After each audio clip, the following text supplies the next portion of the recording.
Assalamualaikum warahmatullahi wabarakatuh. Innal hamdalillah nahmaduhu wa nasta'inuhu wa nastaghfiruh. Wa na'udzu billahi min shururi anfusina wa min sayyiati a'malina. Man yahdihillahu fala mudilla lahu ومن يضلل فلا هادي له أشهد أن لا إله إلا الله وحده لا شريك له وأشهد أن محمدا عبده ورسوله وبعد. Kita sampai syuhada, jamak dari syahid. Sebetulnya bukan syahidun, tapi syahidun. Isim fa'il pelaku. Tapi wazannya syahid, sama dengan alim, sama dengan rahim. Sebetulnya alim, rahim. Tetapi dibacanya rahim, alim, syahid. Artinya orang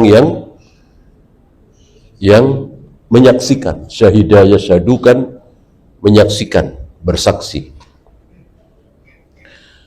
Ada pendapat bahwa dia menyaksikan apa yang tidak disaksikan oleh orang lain. Yang tidak mati syahid nggak lihat. Kalau dia lihat apa?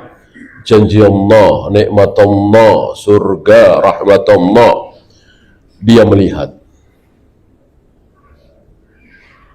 Sebagaimana beberapa riwayat di mana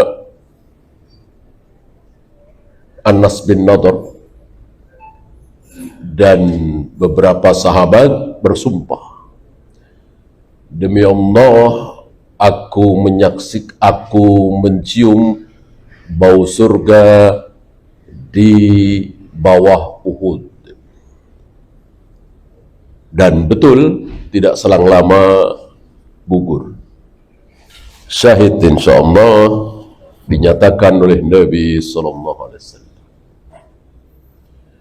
Adapun yang tidak mati syahid, walaupun dia ahlus shaum, ahlus salatun nawafil, ahli sedekah, dia tidak bisa menyaksikan apa yang disaksikan oleh orang yang mati syahid. Maka dikatakan syahid, jamaknya syuhada. Mati dalam keadaan membela agama Allah, ditusuk, dipenggal, dibom, dibunuh, ya, jihad fi sabilillah, atau tenggelam, atau terbakar, atau mabtun, orang mati karena sakit yang ada di perut, atau ta'un, wabah, atau melahirkan. Banyak mati syahid yang bukan karena perang.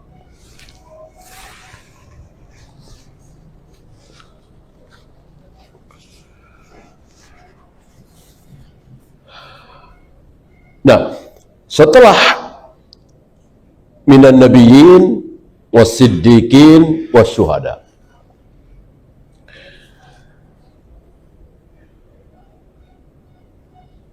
waliya'lamallahu alladhina amanu wa yattakhidha minkum syuhada,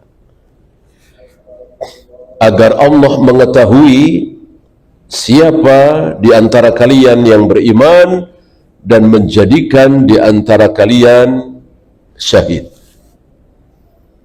Maka sengaja Allah menciptakan apa? Memerintahkan perang. Kalau tidak ada perang, tentu tidak ada syuhada. Kan begitu. Kutiba alaikumul qital, dan sampai kepada wajib. Awalnya uzina, diizinkan. Berarti sebelum uzina ini belum diizinkan. Jadi tahapan berperang itu diawali dengan tidak boleh. Jadi seandainya Bilal waktu itu, atau Khabbab bin Arat waktu itu, atau Ibnu Mas'ud waktu itu langsung melawan Abu Jahal, Abu Lahab, berantem, perang, dosa, nggak boleh, belum boleh melawan. Mau dipukul, mau ditendang, mau dicaci, mau dimaki, mau dihajar, mau disiksa, belum boleh melawan. Nah, setelah sekian lama ada lafaz udzina, diizinkan untuk membalas, diizinkan untuk memerangi orang-orang yang memerangi duluan, ya. Sampai pada satu ketika kutiba alaikumul qital wa huwa kurhul lakum. Mulai hari ini diwajibkan kepada kalian berperang, wajib. Wa huwa kurhul lakum, dan Allah tahu bahwa perang itu tidak kalian sukai. Umumnya kita kan nggak suka perang. Umumnya manusia itu suka damai, nggak suka perang. Adapun Allah suka, gitu ya. Ada pemandangan yang sangat disukai oleh Allah. Apa? Pasukan bersaf-saf, pasukan kaum muslimin bersaf-saf, siap mati, rela mati, mengorbankan nyawa satu-satunya demi membela agama Allah. Pemandangan ini sangat disukai oleh Allah. Nah, kalau nggak ada perang, nggak ada jihad, nggak mungkin ada pemandangan seperti itu. Ya.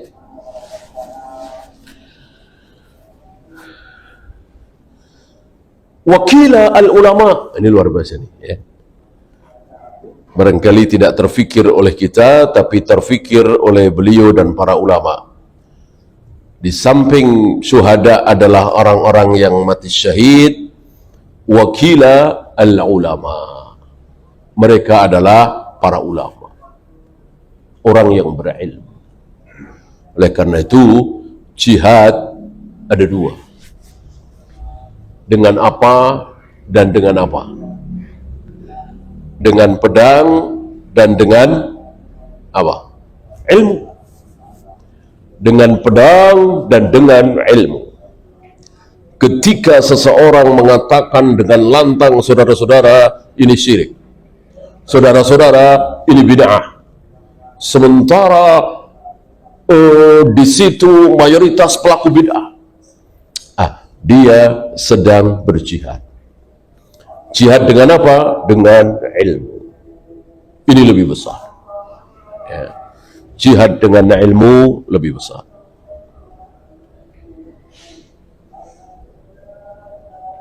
Mana dalil? Saya bacakan awal-awal surat Ali Imran, belasan ya, 18 ya. Syahidallahu annahu la ilaha illa huwa. Allah bersaksi. Lihat, siapa yang bersaksi? Allah. Kalau yang bersaksi itu Syalbani, kita percaya Syalbani bersaksi, atau Imam Syafi'i, atau Abu Bakar, Umar, atau Rasulullah. Ini nggak tanggung-tanggung, yang bersaksi adalah Allah sendiri. Allah bersaksi. Apa persaksiannya? Annahu la ilaha illa huwa, bahwa tidak ada ilah, tidak ada sembahan kecuali Dia, kecuali Allah. Ini persaksian terbesar di jagat raya alam semesta. ketika saya bersaksi bahwa si fulan orang Jawa misalnya, dan itu benar, ya, persaksian yang benar tapi tidak besar. Ketika saya bersaksi bahwa Imam Syafi'i, Imam Bukhari adalah orang yang berilmu, ini lebih besar lagi. Ketika saya bersaksi bahwa Muhammad, Isa, Ibrahim, Musa adalah utusan Allah, ini persaksian yang lebih besar lagi. Di sini persaksian terbesar. Tidak ada yang lebih besar dari persaksian ini. Yang dengan persaksian ini orang bisa masuk surga. Siapa yang belum pernah bersaksi seperti ini tidak mungkin masuk surga. Apa? La ilaha illallah. Tidak ada sembahan kecuali Allah. Persaksian terbesar. Yang bersaksi siapa? Zat yang maha besar, Allah Rabbul Alamin.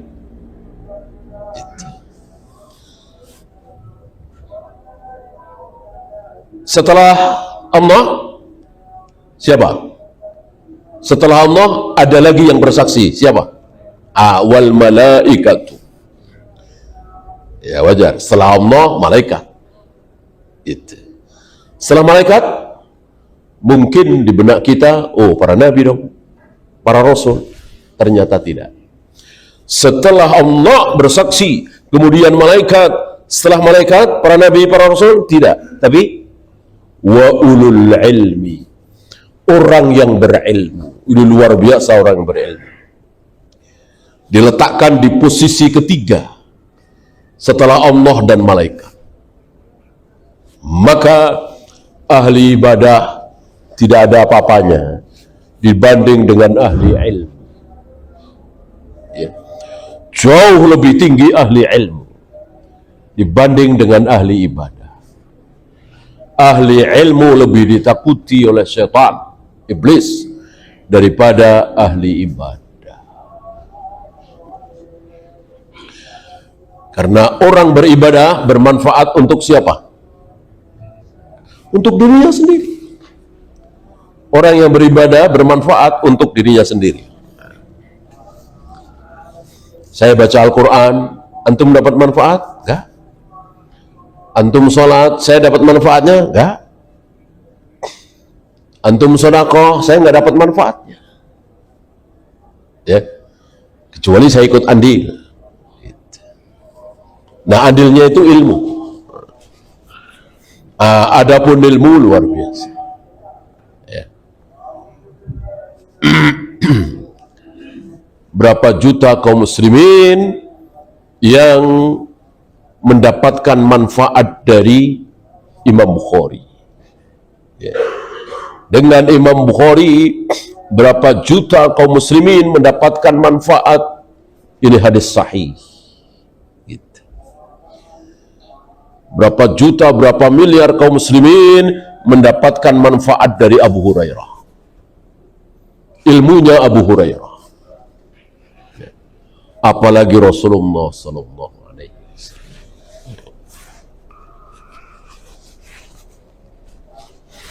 Oleh karena itu, kalau kita rajin ibadah, dan itu bagus, ibadah sunat ya, yang mulai puasa Senin Kamis, puasa Daud, bagus. Akan lebih bagus lagi, akan lebih semangat lagi mestinya mencari ilmu. Ini lebih besar. Banyak para aimah tidak sholat sunat. Ketika datang syekh datang, padahal belum sholat ba'diyah misalnya, nggak sholat ba'diyah, menuju yang lebih besar, yaitu ilmu.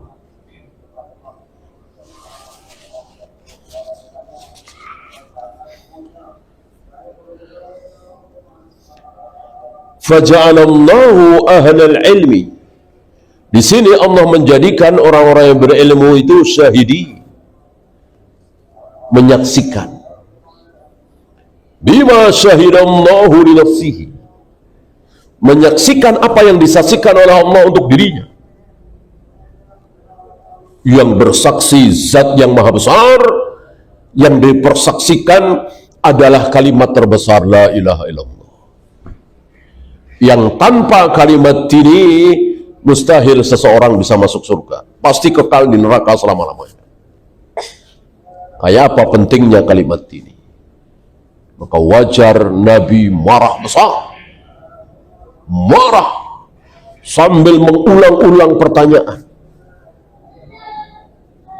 Engkau bunuh orang yang sudah mengucapkan la ilaha illallah? Engkau bunuh orang yang sudah mengucapkan la ilaha illallah? Engkau bunuh orang yang sudah mengucapkan la ilaha illallah? Diulang-ulang entah berapa kali. Gemetar ketakutan. Siapa? Usama bin Zaid. Secara logika akal, Usama betul, tidak salah. Ya, gimana sih? Sedang perang, musuh, pedang musuh terpental, kemudian pedang Usama sudah di atas kepala musuh, tiba-tiba musuh teriak mengucapkan la ilaha illallah. Ya kalau istilah kita kan ngeselin, kenapa nggak dari tadi gitu ya, kenapa baru sekarang, kan ngeselin banget ya. Mungkin mereka udah tahu, sudah tersebar ilmu dari Rasul dan para sahabat bahwa siapa yang mengucapkan la ilaha illallah nggak boleh dibunuh. Ya bisa aja bohong, kita nggak tahu kan. Usama berkeyakinan ini bohong, ini dusta, bunuh. Khabar ini sampai kepada Nabi alaihi salatu wassalam dan beliau marah besar. Ya.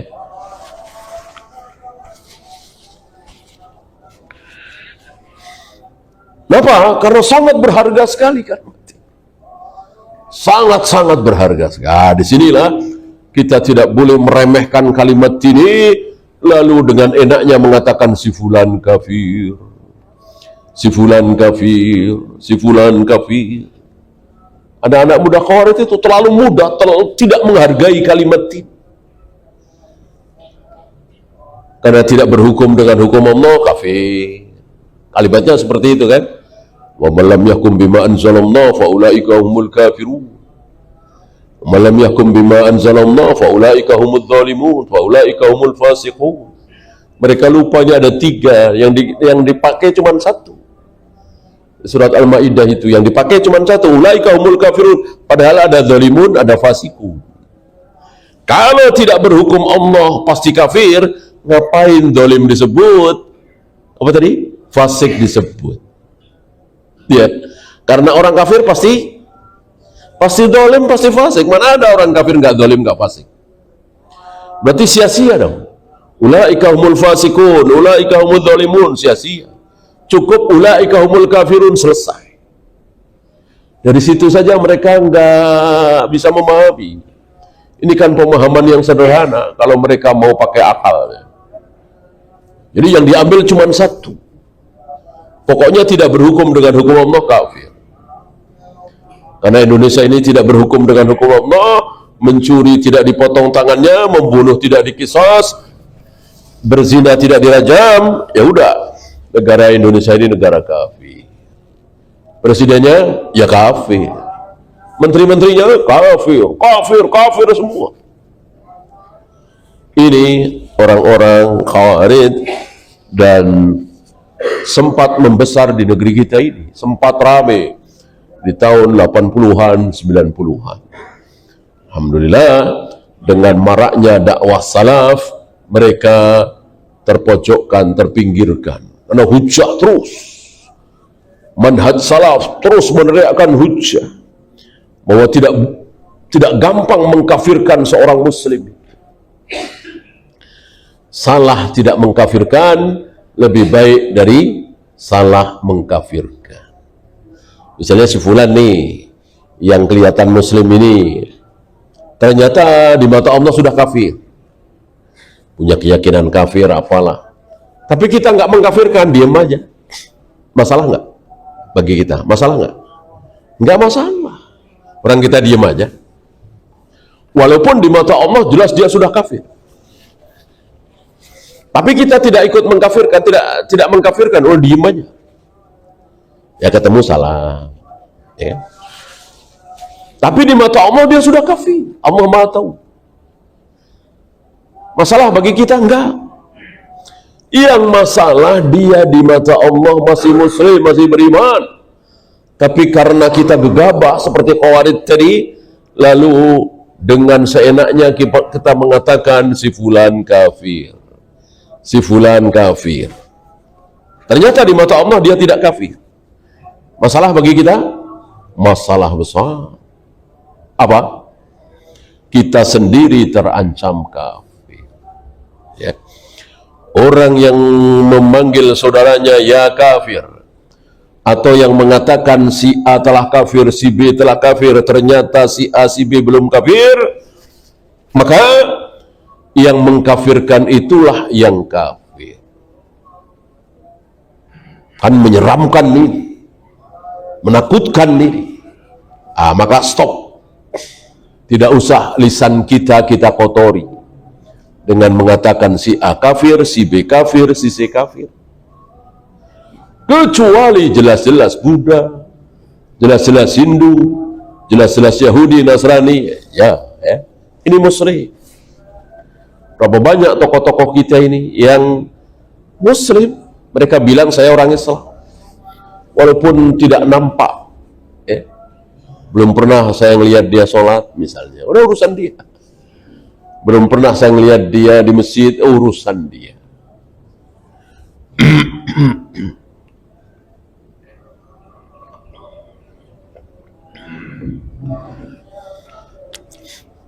وَلِأَنَّ الْعُلَمَاءَ يَشْهَدُونَ لِلرُّسُلِ بِالْبَلَاغِ.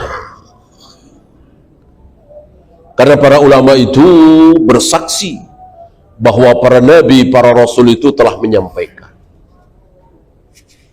Bahkan ikut menyampaikan, kan begitu. Imam Bukhari, Imam Muslim, Imam Malik, dan seterusnya ikut menyampaikan apa yang disampaikan oleh Nabi Sallallahu Alaihi Wasallam.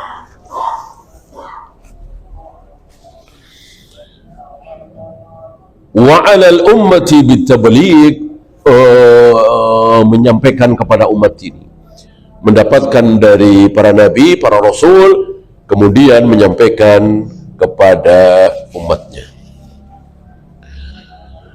Al-ayatu 'amatun, ayat di atas bermakna umum. Liman qutilu fi sabilillah, yaitu untuk orang-orang yang terbunuh di jalan Allah, walil ulama, dan juga untuk para ulama. Jadi mengandung dua arti. Jadi yang dimaksud oleh ayat di atas dua, yaitu orang-orang yang terbunuh di jalan Allah dan ulama. Banyak tafsiran, misalnya 3 tafsiran, 4 tafsiran, tapi benar semua. Ambil contoh mudah, misalnya ihdinas siratal mustaqim, tunjukkanlah kepada kami jalan yang lurus. Apa tafsiran dari jalan yang lurus? Ada beberapa. 1, Islam. 2, Al-Quran. 3, Abu Bakar dan Umar. Ini luar biasa ya. Apa jalan yang lurus? Islam. Siapa yang mau bantah? Oh, jalan yang lurus bukan Islam. Ya mana mungkin. Jalan yang lurus pasti Islam. Yang kedua, Al-Quran. Mana ada jalan yang lurus bukan Al-Quran? Lalu bagaimana sunnah? Kembali kepada kaidah Al-Quran wa sunnah, idza ijtama'a iftaraqa wa idza iftaraqa ijtama'a. Al-Quran dan sunnah apabila bertemu maka berpisah, apabila berpisah maka bertemu. Maka ketika dikatakan jalan yang lurus adalah Al-Quran, otomatis sunnah masuk, gitu ya.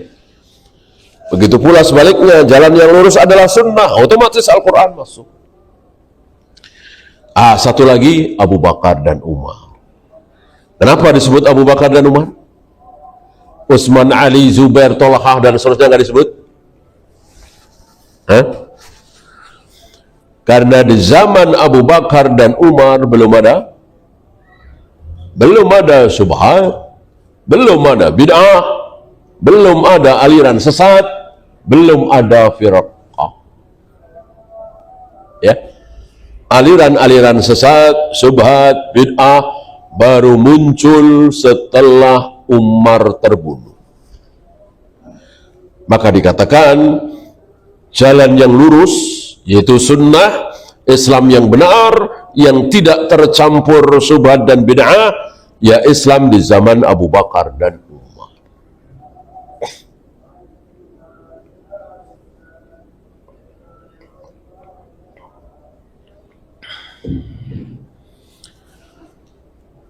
Itu dia sebuah contoh ya. Jadi ada 2 tafsiran, 3 tafsiran, bahkan 4 tafsiran, tapi keempat-empatnya benar, tidak saling bertentangan.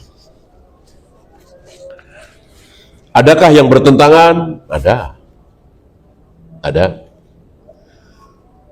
Mana yang tidak bertentangan dan mana yang bertentangan, tentu kita harus tahu. Ambil contoh misalnya tafsiran ketika detik-detik Nabi Isa mau diangkat. Riwayat pertama mengatakan bahwa yang dibunuh ini pengkhianat, orang jahat. Riwayat yang kedua, yang dibunuh, yang disalib, yang diserupakan dengan Nabi Isa, justru muridnya yang paling setia. Ini kan gimana? Bisa menjamaknya gimana? Ya. Maka mau tidak mau ini harus thariqatu tarjih. Mengambil yang satu, membuang yang lain. Ya. Pertama mengatakan bahwa yang diserupakan oleh Nabi Isa adalah orang yang berkhianat. Kalau mau bunuh Isa di sini nih, dia diikuti oleh tentara Romawi untuk membunuh Nabi Isa alaihi salatu wassalam. Dia lari paling depan. Sampai di situ Allah rubah fisiknya, pakaiannya, jasadnya, wajahnya mirip seperti Nabi Isa. Sementara Nabi Isa sudah diangkat. Begitu pasukan Romawi sampai di situ, ya dikira itu Nabi Isa. Ini riwayat pertama. Riwayat kedua, ketika Nabi Isa detik-detik mau diangkat ke langit, beliau diberitahu oleh Allah, lalu beliau menawarkan kepada murid-muridnya, siapa di antara kalian yang sanggup menggantikan aku? Artinya akan dirubah fisiknya, pakaiannya persis seperti aku. Otomatis ditangkap, dibunuh. Sebentar lagi aku diangkat oleh Allah ke langit. Tidak ada yang mau bersedia menunjuk kecuali yang paling muda. Yang paling muda, justru yang paling muda kan 12 menitnya. Nabi Isa berharap justru yang paling tua. Karena kan kemungkinan besar pasti mati ya. Nah yang tuaan lah mati kan. Nah, kalau muda kan sayang gitu. Langkahnya masih jauh. Maka Nabi Isa mengulang lagi, siapa di antara kalian yang sanggup menggantikan aku? Gak ada yang mau nunjuk kecuali yang paling muda tadi. Sampai diulang 3 kali, dia terus. Ya sudah, seketika dia persis seperti Nabi Isa, sementara Nabi Isa naik ke atas. Ya. Tentu dua kisah ini tidak bisa digabungkan. Gimana caranya? Ya, maka dengan thariqatut tarjih, ya, thariqatul jam'i tidak mungkin dilakukan. Li'anna al-lafdha salihun lil wajhain, karena secara lafaz dua tafsiran tadi benar, pas, salih, wala yatanafiyan, tidak saling bertentangan. Beda dengan kisah Nabi Isa tadi, nggak bisa, udah bertentangan itu. Wa yakunu syamilan lilladaini qutilu fi sabilillah walil ulama. Oleh karena itu dua tafsiran tadi benar, yaitu orang-orang yang mati di jalan Allah dan orang-orang yang berilmu. Alladzina syahidu lillah bil wahdaniyati, yaitu orang-orang yang berilmu, dia bersaksi menyaksikan Allah dengan sifat wahdaniyah. Wa syahidu lin nabi sallallahu alaihi wasallam bil balagh, dan bersaksi bahwa Nabi sallallahu alaihi wasallam telah menyampaikan risalah ini. Nabi sampai pernah minta disaksikan di haji wada, ya, beliau nunjuk ke atas lalu nunjuk ke bawah, beliau nunjuk ke atas lalu nunjuk ke bawah, beliau menunjuk ke atas lalu menunjuk ke bawah. Allahumma syahad, Allahumma syahad, Allahumma syahad, ya Allah saksikan, ya Allah saksikan, ya Allah saksikan bahwa aku telah menyampaikan sesuatu yang sangat beliau takuti adalah ada risalah yang belum disampaikan. Tentu dosa besar jika ada risalah yang belum beliau sampaikan. Dan para ulama diawali oleh para sahabat yakin betul tidak ada risalah, tidak ada ayat, tidak ada wahyu yang disembunyikan oleh beliau. Seandainya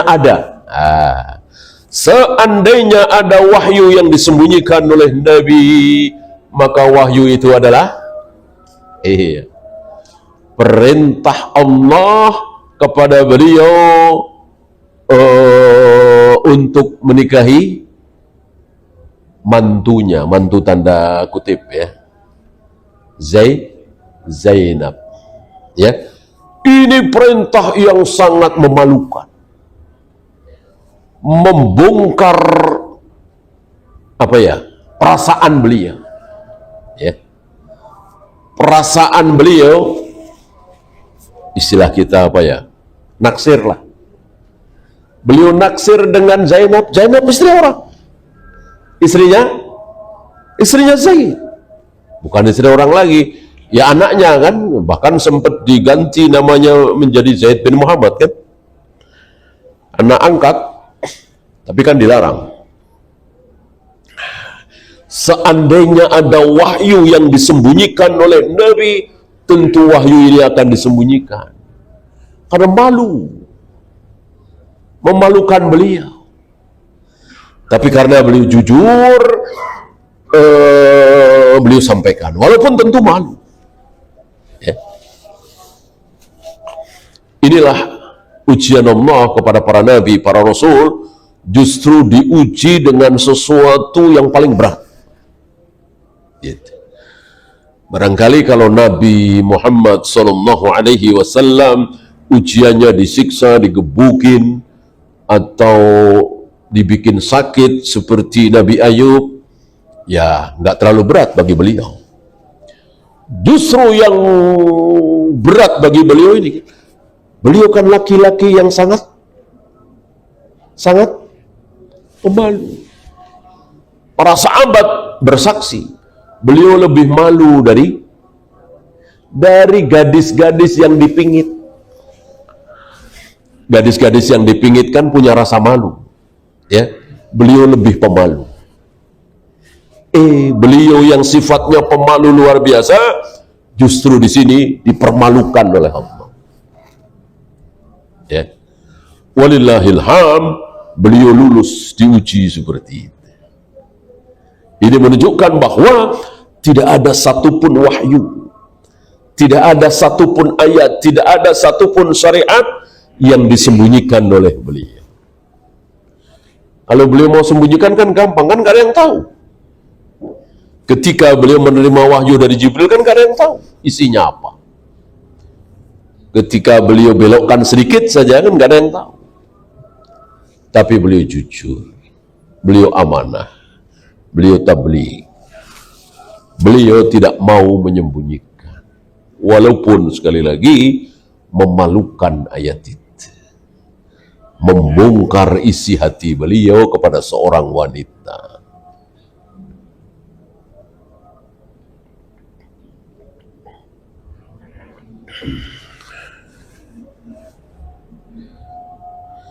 Amma salihun, ini yang terakhir, para salihin ya, minan nabiyyin was-siddiqin was-syuhada was-salihin. Ini yang terakhir. Wa innahu yashmalu kullal anwa'i thalathati sabiqah. Ini mencakup 3 yang awal. Wa man dunahum fil martabati, dan secara martabat beda-beda. Maka fal anbiya'u salihun, para nabi orang-orang saleh, was-siddiqun salihun, para siddiq orang yang benar itu saleh, wasyuhada salihun, orang-orang yang mati syahid juga saleh. Ya. Wa atfuha min babi atfil 'am 'alal khas. Ini antum yang belajar bahasa Arab tentu tahu ataf, mengatafkan yang am terhadap yang khas, yang umum terhadap yang khusus. Ya.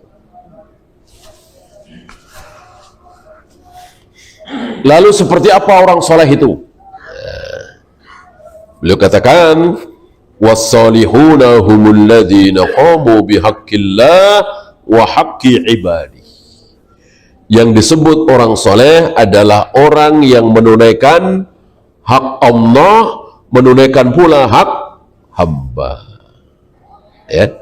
Maka ketika seseorang sholat selalu berjamaah, bahkan selalu bersamaan dengan takbiratul ihram imam, tidak tertinggal qobliyah, ba'diyah, witir, tahajud, segala macam, puasa, bahkan puasa Daud, tetapi hak hamba tidak dia tunaikan, tidak amanah, tidak jujur, sering mendolimi sesama, maka dia soleh apa tidak?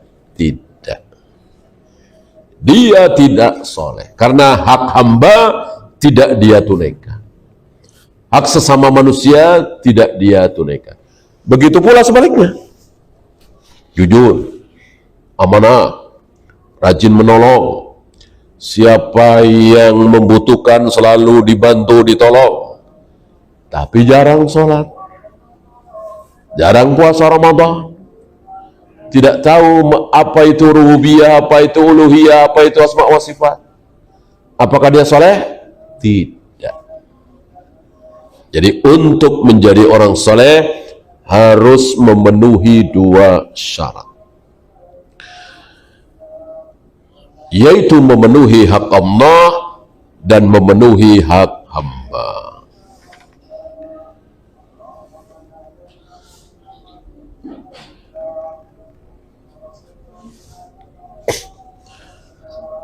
Lakin la 'alal martabati sabiqah, tetapi orang-orang saleh ini tidak bisa mencapai derajat sebelumnya. Artinya betul dia orang soleh, tapi bukan nabi, tapi bukan siddiq, tapi bukan syahid. Fahum dunahum fil martabati. Secara martabat, secara jenjang, dia di bawah 3 kelompok itu. Tapi tentu sebuah keutamaan.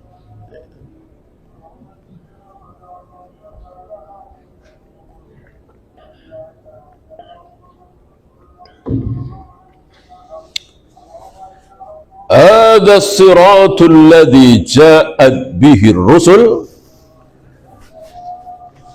huwa siratu haula'il asnafil arba'ah. Jalan yang pernah ditempuh oleh para nabi, para rasul, inilah jalan yang dilalui oleh 4 asnaf tadi. Mana mungkin orang-orang syahid, orang-orang siddiq tidak mengikuti jalan yang ditempuh oleh para nabi, para rasul? Tidak mungkin. Tidak mungkin. Adapun berlebih dan berkurang, iya. Jangankan kita dengan Abu Bakar misalnya. Umar dengan Abu Bakar saja beda. Beda. Dan bedanya bukan 1-2. Istilah kita bukan beda-beda tipis. Beda, betul-betul beda. Antara Abu Bakar dengan Umar beda. Gimana Abu Bakar dengan kita? Ya. Ini saking banyaknya tingkatan kebaikan itu. Dan ketika kita berada di tingkatan terbawah, tapi kebaikan, itu pun kita bersyukur. Istilahnya, paling rendah, paling bawah, apalagi? Paling buruk, apalagi? Pokoknya paling rendah sekali, tapi surga. Maka nikmatnya tetap tiada tara, walaupun yang paling rendah. Dan dia merasa tidak ada orang yang masuk surga lebih nikmat dari saya. Tidak ada orang yang diberi kenikmatan lebih dariku. Ini sama dengan orang yang di neraka paling ringan. Orang yang di neraka paling ringan, yaitu telapak kakinya menginjak bara api, yaglu dimaguhu, otaknya mendidih. Ya, itu aja. Nggak digebugin, nggak dipukuli, ya. Inilah orang yang disiksa di neraka paling ringan. Dia bilang apa? Dia meyakini apa? Tidak ada manusia yang disiksa di neraka yang lebih berat dari aku. Nggak ada yang lebih berat dari aku. Akulah yang paling berat, padahal paling ringan.